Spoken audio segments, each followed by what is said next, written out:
Hello friends, welcome to my channel passion for Green's.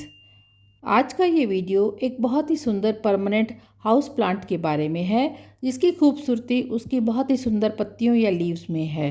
Video शुरू करने से पहले आपसे एक रिक्वेस्ट है कि प्लीज़ मेरे इस वीडियो में लास्ट तक बने रहिएगा। वीडियो पसंद आने पर इसे लाइक कीजिए, कमेंट कीजिए और शेयर कीजिए। और जो भी मेरे फ्रेंड्स मेरे चैनल पर पहली बार आए हैं, मेरे चैनल को सब्सक्राइब कर लें प्लीज़, और बेल आइकन को भी ज़रूर प्रेस कर दें ताकि मेरी आगे आने वाली वीडियोस का नोटिफिकेशन आपको बराबर मिलता रहे। Thank you. तो आइए अब वीडियो शुरू करते हैं। आज जिस प्लांट के बारे में हम बात करेंगे, इसका नाम है ड्रेसिना रिफ्लेक्सा। इसे सॉन्ग ऑफ इंडिया या सॉन्ग ऑफ जमाइका भी कहते हैं। यह एक परमानेंट हाउस होल्ड प्लांट है और साथ ही एक बहुत ही सुंदर एयर प्योरीफाइंग प्लांट भी है।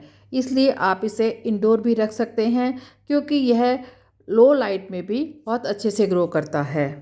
इस प्लांट की लीफ टॉप से निकलती हैं और इस तरह से एक फूल की शेप में निकलती हैं, जो कि बहुत ही सुंदर लगती हैं। इसकी जनरली दो वैरायटी देखने को मिलती हैं। एक तो इस तरह की लाइट येलो कलर की वेरिएशन के साथ, और दूसरी वैरायटी है पूरी तरह से ग्रीन कलर की होती है, उसमें किसी भी तरह की वेरिएशन नहीं मिलती है। दोनों ही वैरायटीज़ बहुत ही सुंदर लगती हैं और आपके गार्डन को एक बहुत ही प्यारा सा लुक देती हैं। इस प्लांट के केयर टिप्स की बात करें तो सबसे पहले सॉइल इसकी वेल ड्रेन्ड होनी चाहिए। इसके लिए आप एक हिस्सा मिट्टी, एक हिस्सा सैंड, एक हिस्सा कोकोपीट और एक हिस्सा कोई भी अच्छी कंपोस्ट ले सकते हैं। साथ में फंजीसाइड या नीम खली को मिलाना ना भूलें। इसके साथ ही आप थोड़ा सा बोन मील और थोड़ा सा डीएपी भी ऐड कर सकते हैं। इस प्लांट को ज़्यादा बड़े गमले की ज़रूरत नहीं है। इसे आप 8 से 10 इंच के गमले में ईजिली ग्रो कर सकते हैं। अगला पॉइंट सनलाइट का है। यह प्लांट एक शेड लविंग प्लांट है। सर्दियों की धूप को तो यह बहुत अच्छे से टॉलरेट कर लेता है, बट गर्मियों में इसे किसी भी ग्रीन नेट के नीचे या सेमी शेड वाले एरिया में रखना ही ठीक रहता है, क्योंकि डायरेक्ट सनलाइट से इसकी जो पत्तियां हैं वह जलने लग जाती हैं। देखिए, इस तरह से यह ब्राउन होकर जल जाती हैं और फिर गिर भी जाती हैं। तेज़ धूप में रखने से इसका जो ग्रीन कलर है वह भी काफ़ी डल हो जाता है और उसमें जो सुंदर वेरिएशन है वह भी एकदम चेंज हो जाती है।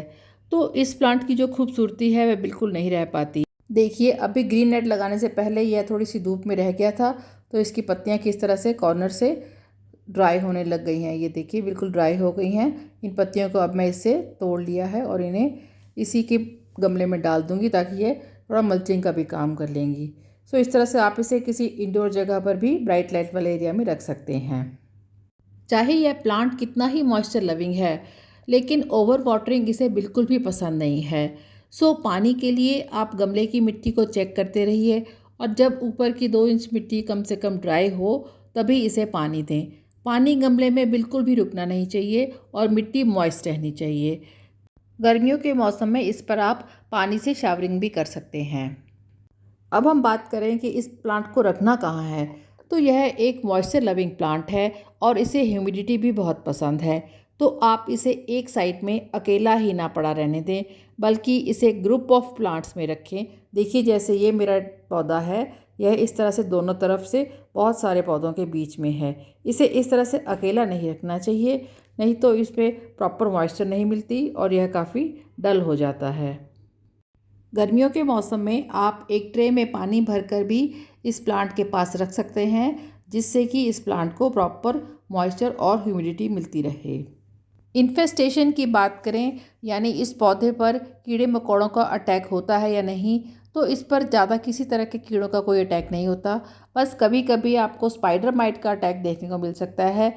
कभी कभी इस प्लांट पर फंगल अटैक भी हो जाता है, जिसकी निशानी आपको इस तरह से ब्राउन डॉट्स के रूप में देखने को मिलती है।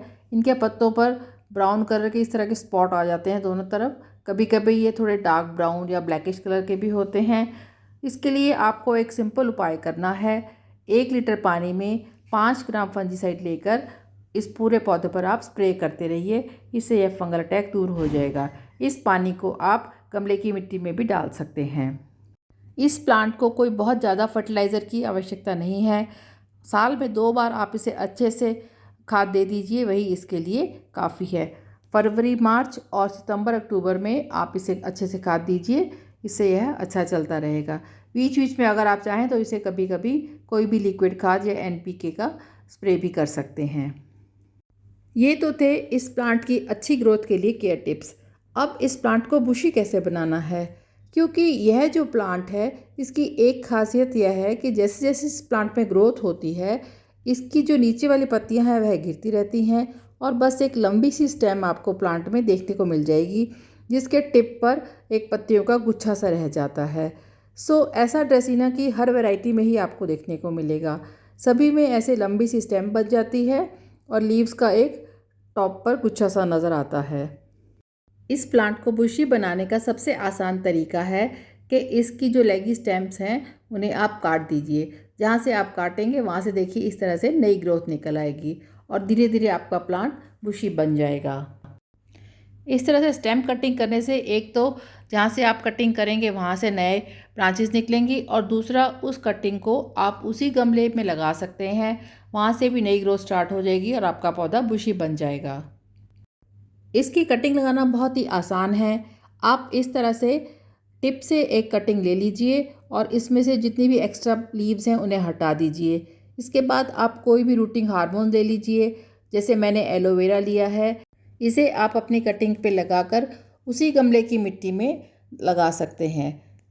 एक बात का और ध्यान रखिए, जहाँ से आपने कटिंग ली थी उस जगह पर किसी अच्छे से फंजीसाइड को लगा दीजिए ताकि वहाँ पर कोई भी फंगस का अटैक ना हो।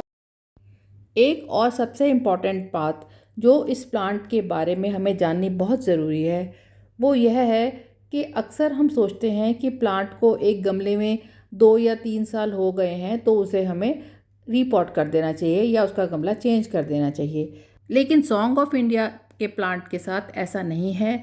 इस प्लांट को रूट बाउंड होना बहुत पसंद है। अगर आप जल्दी जल्दी इसकी रीपॉटिंग करेंगे या थोड़ी सी रूट्स ज़्यादा होने के बाद ही इस प्लांट को आप दूसरे गमले में शिफ्ट करना चाहेंगे तो यह प्लांट शॉक में आ जाता है और अपनी ग्रोथ को काफ़ी स्लो कर देता है। इसलिए जब तक यह पूरी तरह से रूट बाउंड ना हो जाए तभी इसे रीपॉटिंग करें। और यह जो रीपॉटिंग का काम है आप फरवरी मार्च में या अगस्त सितंबर में ही करें। किसी भी एक्सट्रीम सीज़न में आप रीपॉटिंग बिल्कुल भी ना करें, इससे पौधे के मरने का खतरा रहता है। फ्रेंड्स, आज इस वीडियो पे हमने इस सुंदर से सॉन्ग ऑफ इंडिया प्लांट के बारे में सारे केयर टिप्स जान लिए हैं। इसे कैसे बुशी बनाना है ये भी देख लिया है और इसकी कटिंग को कैसे इजीली लगाना है यह भी आज हमने इस वीडियो में डिस्कस किया है। आशा करती हूँ आपको ये वीडियो अच्छा लगा होगा और अगर अच्छा लगा हो तो इसे लाइक कीजिए, शेयर कीजिए, कमेंट कीजिए और मेरे चैनल को सब्सक्राइब भी कीजिए। Thanks for watching.